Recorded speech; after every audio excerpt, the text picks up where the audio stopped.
everybody to a two-part segment, special segment of Chromatic Elephant. My name is Tyler Reitzner. I'm Resmaa and Tyler. It's a pleasure to be with y'all again. It's really good to see you, man. You've been a little busy, to say the least. Man, dude, it's been bananas. I'm worn out, brother. But I when I get tired, man, I say, man, I'm really tired. And then I look at what my ancestors did. I look at somebody like Harriet Tubman and Ida B. Wells, um, Rosa Parks, and I go, dude, if they can keep going, you can keep going. So I'm taking rest and that I need to do the rest, but it's I stand on their shoulders, so I'm gonna keep trying to do that. Well, and I think that's actually interesting to start this off this way because for folks, I'm going to vouch for you, not that I have to. This man wears his work as authentically as any human being I've ever met, which is why I like doing this with you, because I approach things pretty much the same way. I'm going to be the same person in my work, and I always say that I'm someone struggling with this work, especially the trauma work that I do, and that's why I do the work that I do. And I think that it's important for people to know that, because I watch you, and it's not that you're struggling. You're not struggling with racism, and I want to be very clear about this. You're a Black man struggling to survive in white supremacy. Exactly. and make that change, and that's you're very authentic in the way that you do that, and that's important. And this is not what you're going through is not and it's important to recognize that, because I think that especially as white folks, they look at it and it's like, oh, Resmaa's making his living and he's doing this stuff, and it's like, no, this is taking a toll. Yeah. And it's designed to do so, right? It's designed to take a toll on my body. It's designed to take a toll on Black people's bodies who try and do this type of stuff. It would be much easier for me just to let this be like, okay, let me just let this go. I'll go get a gig and keep it moving. That would be so much easier. It'd be a lot less, probably less stress on my body. It doesn't mean that I wouldn't die earlier. It doesn't mean that I wouldn't be my body wouldn't get weathered. But just in terms of the day to day, it might be a little bit less constriction, a little bit less constricted. And so, but that's not how my mom was made. That's not how her mother was made, and that's not how I'm made. So I just think that we're I couldn't do anything else. I don't. If somebody said, well, you need to try and do something else, I don't think there is anything that would give me the type of fuel and fire that I have for doing this type of work for my people, and for people that are oppressed. I don't think there's anything, for me at least, that would give me that. And I've tried a lot of stuff. I've tried a lot of stuff, but this is my why. This is what I get up in the morning for. This fuels me. And so, yeah. Well, and the reason that I want to bring this up is really because it's at the core of all the stuff we talk about when you're talking about white body supremacy. Like, we're not, like, you've been on Being lately, right? And so you're interviewing on I don't know if On Being's considered like pop culture, so to speak, but you're being interviewed on the radio, and so people hear this and they're like thinking, people get a false sense of what someone's going through, and so like, no, this is a Black man living in this environment, trying to change it and go against a very strong historic current. And strong, a very strong, a very old, a very decontextualized, standardized, current. Mm-hmm. Um, and people that do that pay the cost, one way or another. They pay the cost. But the other piece is a tremendous amount of joy in seeing people who have thought that because the system has said that they are structurally non-human, Mm-hmm. seeing people reclaim their innate and intrinsic worth and watch it before my eyes. There's nothing like that. There's nothing like talking to a room of Black women and saying to them, you are not defective, that there's a difference between the structural value of this system and the intrinsic value that you came with, and watch him light up. Nothing, nothing, there's nothing better than that. So. And so all of this does, believe it or not, tie into what we're about to talk about, which is Mm-hmm. shifting gears a bit to introduce the topic, but it's really about the source of white body supremacy. So this is the first time you and I have been together since George Floyd was murdered, Is right that here right? in our backyard. Yeah, yep. We've communicated and stuff since then, but this is the first episode that we've had since that time. And I actually think that now's the time for us to really start to push things again, Yeah. because I see and feel folks in my community, the white community, starting to rest. Yes. I'm so glad you said that. They've you know how they when, and it was interesting because I noticed it starting before George Floyd, when Listen. Ahmed Audrey Mm-hmm. was hunted down literally in a Mm-hmm. neighborhood and Mm-hmm. killed by two white guys, Yeah. and and so I noticed there was this kind of swelling going on, and Mm-hmm. then 8 minutes and 46 seconds got recorded Mm-hmm. with George Floyd, Mm-hmm. and watching a man die Mm-hmm. with someone literally murdering him with just, there's no, I mean, the guy's face, there was Nothing. nothing, and Mm-hmm. knowing that there's no consequences because Mm-hmm. he could do this, this is something Mm-hmm. I can do, I get to do this, I have a badge, I'm white, this is what we can do. Mm-hmm. um that shocked a lot of white folks systems, Mm-hmm. which is sort of a problem in and of itself. Mm-hmm. Mm-hmm. And all of a sudden, that COVID, all of this stuff was this kind of perfect storm. Things blew up. We know the historical context of that, and now here we sit, um, Mm-hmm. mid July, just about mid July, and I can already Mm-hmm. feel this kind of sense of, we went out and Mm-hmm. protested. We tore, even I've we tore down statues. We did, there's the white checklist of all the things we did. And I want to just preface to all the white people out there that are listening to me thinking that I'm being like this asshole who's trying to one up. I'm Mm-hmm. part of this whole deal. Like, I'm not one Yep. upping. I'm talking to you as someone who's struggling with this, That's and exactly right. who's trying to do the work. And there's a question that continues to come up for me from white people, and it's been super duper it's super duper frustrating for me. um it When I hear, what do we do about this, Mm. you know what I mean, like, what can we do about this, how do we change this, what are all the things. And one of the things that we read or talked about before this episode, it's an article in the New York Times. It's called Everyone's an Anti-Racist. Now what?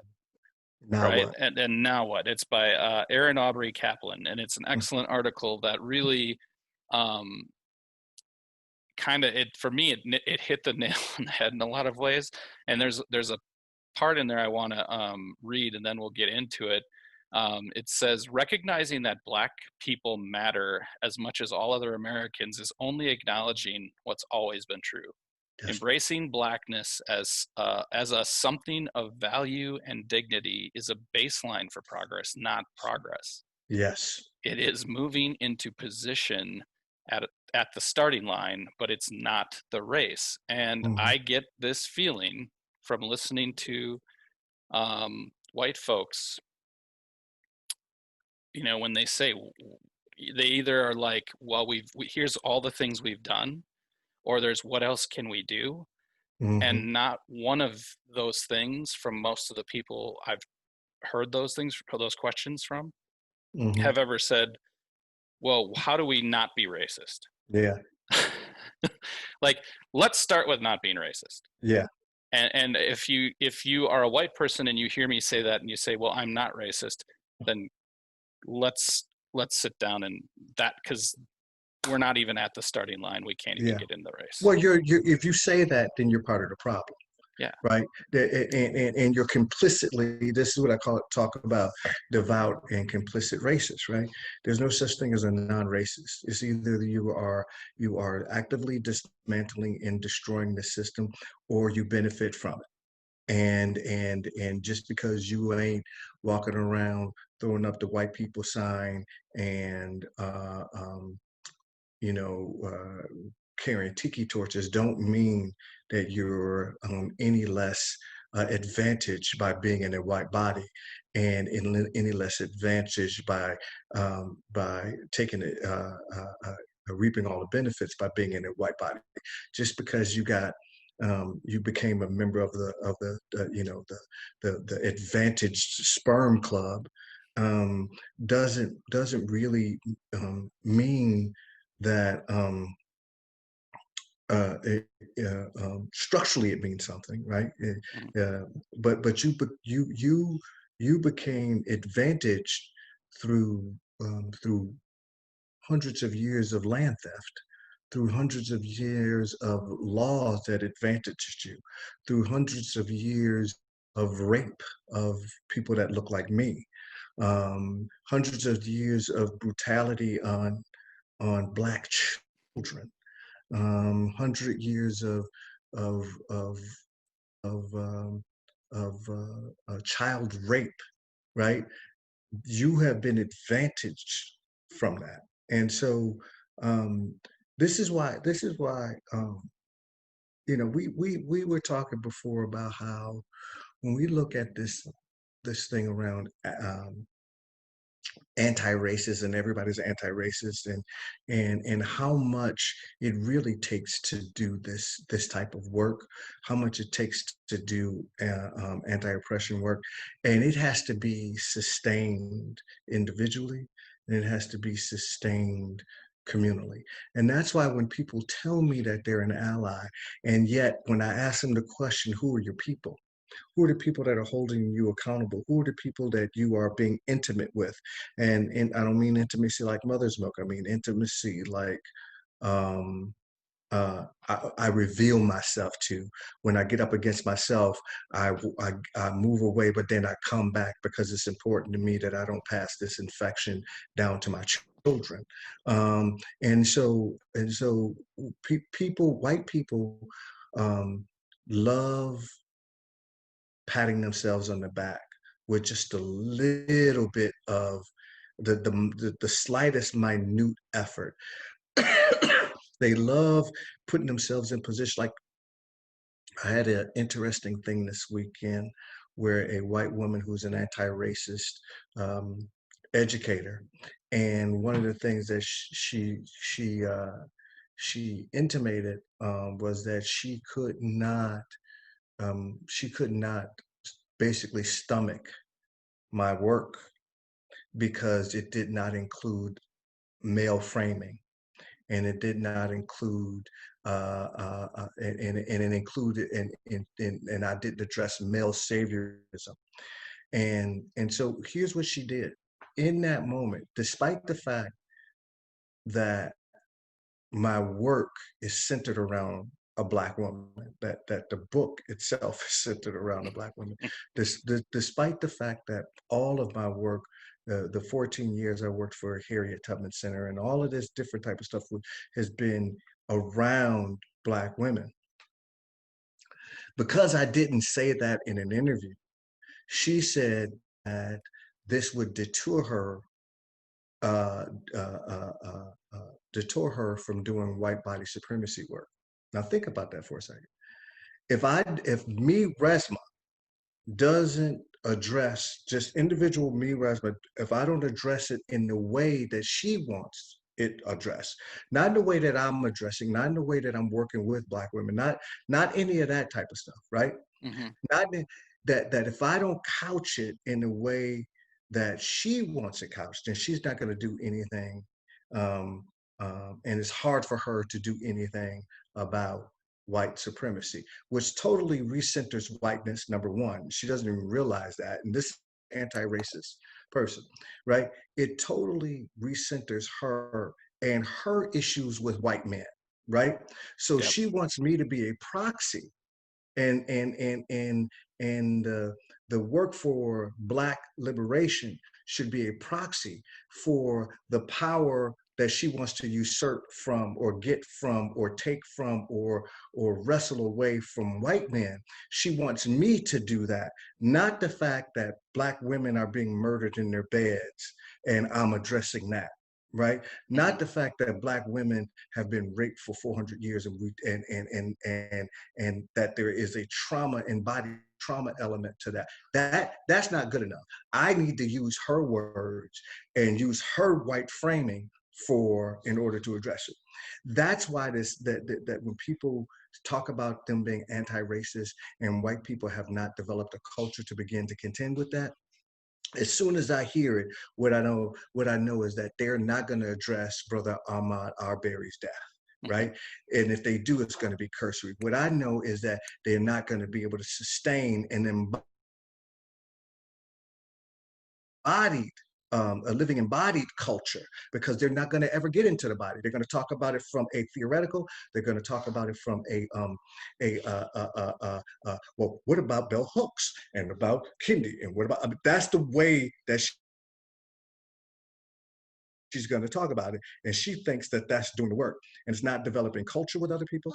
It's not creating a way of how do we move through time and space as a white person who's doing this type of work. Most people that I know, most real white people that I know that do this work don't need the label of anti-racist. They Mm-hmm. don't need the label of being an ally. They don't need it because they're too busy working their ass off, making the mistakes, getting their reps in, trying to build with other white folks, right? It is only the ones that have that. And here's the thing: all of those things that white people use, like misogyny and all that different type of stuff, because they won't examine it through the lens of somatic abolitionism, what happens is because they can't do it, they won't be able to build the culture. They won't be able to tolerate what it takes, right? And so for me, that I've had some problems with this whole allyship for a while, but you're starting to see it. And another piece is this idea of I'm so glad you said it. This allyship stuff has lost its steam for white folks. Have you noticed that? That Mm-hmm. the steam is out of it now, right? Mm-hmm. There is no. That's because they haven't built culture, right? They've built ways of declaring themselves non-racist, declaring themselves lies, not culture around it. And it's very lucrative for white folks. This idea of anti-racism and white folks doing this work for with you know um, to try and be the people that know how to do this work is lucrative. But it does nothing for black folks. This is why I've been telling black folks, be very careful that the things that you develop are not co-opted by white people. White people need to do the work that they need to do, right? Mm-hmm. But if you allow them to set the frame through misogyny, through do we have homophobic stuff in my culture? Do we have like misogyny piece? Yeah, but I need to deal with that. Yep. We need to deal with that, right? Outside of the context of white gays, right? the white gaze cannot be cannot have any room in what happens between me and my gay, lesbian, and transgender brothers and sisters. It cannot be, the white gaze cannot have any room in what happens between me and black women, right? No room, because the white structure has proven that my best interests are juxtaposed to your best interests, especially if your interests have gone unexamined, especially if your brutality has gone unexamined. And so this article really gets at that. Now what? Now what are we going to do? Everybody then declared themselves an anti-racist with no culture building, none. What about, so here's what I'm starting to notice, and I'd love to hear what you have to say about this, because I used to, and I don't know how I feel about no culture, because I'm starting to wonder, is it no culture, or do we need a strict counterculture to white supremacy and racist culture? Because and when people ask, because I've gotten this, because I start throwing around that argument, like we need to establish some culture, and they're like, well, what, or a counterculture to racism and a counterculture to white supremacy, and they're like, well, what does that look like? And I'm like, Yeah, yeah. it looks like we don't, there is no there's no room at all for two white men to go hunting with shotguns after a black man in their neighborhood. It looks With like, with with what? Let me say something to that. It yeah, looks like what you just said, and when it does happen, 10 to 20,000 white bodies show up to make sure that, you see what I mean. yeah. That's what it looks like. Well, that's what I was just going to say, is we come with the same level of outrage that we would go after black people, right? Yeah, yeah. You use that energy to, yep, to do Because something else. we've got hundreds of years of, if a black man is thought of whistling at a white woman, Exactly right. thousands, hundreds and thousands of white people will mobilize That's exactly and right. get this one black man, and they'll murder him, right? I'm The, not the, saying go around and murder white people. What I'm saying is the same level of outrage. Like, why in God's name, a non white supremacist culture, a counterculture would look like, we go and we grab those cops that killed Elijah McClain and we put them in jail, or we demand that they go into jail. I mean, and have a trial, because they're still walking around free. Like, over a year later, and there's no rational sense to it. You see the video of what happened to Elijah McClain, and there's no rational sense to this. A counterculture would be just as outraged. The outrage would be equal to their racist outrage. Developing a counterculture to white body supremacy, and not mm-hmm. and being able to match, like, again, so when you ask me what does that look like, it's if police officers are going to kill Elijah McClain, we Mm-hmm. aren't just going to get on social media and be outraged by it. We're going That's to right. mobilize, Mm-hmm. go get those cops. That's right. They aren't working and living in their That's right. neighborhoods for over a year later. They're Exactly going right. to jail. And Exactly right. we're seeing that through all the That's right. way. That's right. That's not happening. And so if you're talking about, like, well, what kind of culture do we have to build? We have to build cultures that can handle that type of That's action right. mobilization, That's that's right. equal to That's right. um, the other side of it Yeah. that we've inflicted for hundreds of years. That's the piece.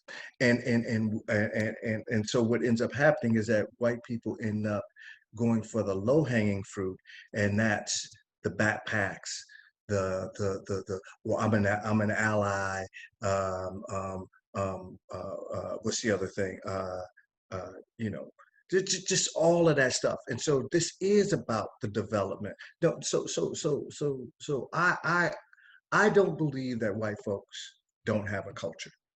I believe their culture is steeped in complicit um, and implicit white body supremacy, right? And so in order to uproot that, you're going to have to engage in culture that uproots it, not just a strategy. And so many white folks are willing to once the news cycle like peters out, they have no more energy to continue the sustained work that it takes. This is why I've been saying it takes 3 to 10 years before white folks even know what the hell is going on when it comes to race. Right? They have white people have an overinflated sense, and God forbid if they've read a Bell Hooks book. If a white woman reads a Bell Hooks book, then she thinks she knows black people better than black people know black people better than black people. And those are what make that type of stuff is what makes doing this type of work uh so tiring and drawn out, is because it's not just dealing with the tiki torch people. It's not dealing with the Trumpers, right? It's Mm-hmm. dealing with the white women in particular who put themselves in positions of elitification with other white bodies and put themselves in positions of leadership when it comes to black bodies and bodies of culture and indigenous bodies, and then absolutely refuse to do the embodied culture building work that it takes in order to uh, uh, uh, usurp and undermine white body supremacy. That's why I appreciated this article, because this article was like, now, I mean, basically, now what? Either now you've declared yourself to your blue in the face. You've declared that you're one of the good ones. Mm-hmm. Now what? So, Well, it's funny that because I mean, white women aren't alone in that movement. I personally, I mean, I've done that. yep, I read your book that's it. and said, "Hey, That's I know what's going on." it. Especially to other white people, That's it. and that's the more. And I think that's for me. That's been what's going on right now. Is I look at, for me, it's not, I can't do the same things over and over again and expect a different result. That's it. That's Definition of it. insanity. I can't do it. That's it. I've hit a roadblock there. So this idea of going out to, um, and I'm not saying not to do these things, but the idea of going out and, marching and, showing solidarity, helping to rip down statues, going to Right. create policy, all that stuff is great, but we've been doing that. That's it. We in the 60s, white people got we got to get with people of color and do the civil rights movement, and here we still are. Black people are getting killed for no reason. That's it. And That's exactly right. so at what point do we say we're doing the same things over and over again and expecting a different result? And I'm not saying, again, not to do anything about it, but I'm saying, to your point, the counterculture has to be built up and strong enough to be just as powerful Yeah. as the culture of white supremacy. Yeah, this is because so I think you have to do both. So I think that white people getting out here marching, showing up to the courthouse 10, 20,000 strong, to make sure that all the white people who are on the jury, all the white people who are the judges, and all the white people, the bailiffs, all that stuff, see 20,000 white folks outside saying arrest these people, right? 20,000 white people saying, look, the murderers of Breonna Taylor still have not been arrested. Go arrest them, and let's get justice, right? That should happen too, at the same time that you're in a house with two other people doing the practices, learning what makes you tie into your racist history and your racist cultural underpinnings, right? And beginning to work through it and building cultural containers so you can be tempered and conditioned enough so you can actually do something about what's going on. What people want to do is do the performative piece, all of the stuff that people can see, but not the stuff that happens when you get witnessed by another white bodies another white body and they start to call you out on stuff and call you in and stuff. That type of stuff doesn't happen. You read a book club and have some Chardonnay and then you leave, right? But you're not doing the practices and developing the, like you say, the counterculture to what you see your cousins doing. You see what your cousins is doing, right? Yep. You see that they're murdering. Here's the deal. These racists are running around here murdering people, running them over with cars. The Summer woman just got murdered, right? A white Mm-hmm. woman. See, this is how this is how this is how white people don't understand what it is that they're doing. You had the white woman Summer who just got killed by getting run over a couple weeks ago. You had Heather Heyer who got killed, right? Going up against white body supremacy means that you are putting your lives on the line.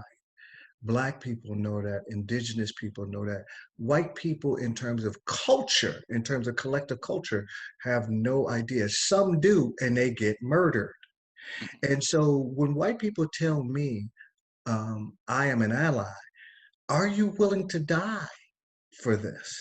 Because that's what it means, because you're going up against a system that is rabid with self-interest, right?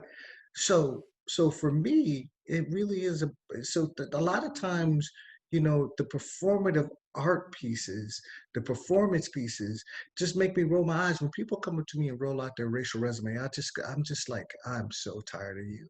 I can't fool with white folks when it comes to this type of stuff because they're not building culture with each other. They're just looking for a way to be comfortable again. And now that the news cycle is done, now that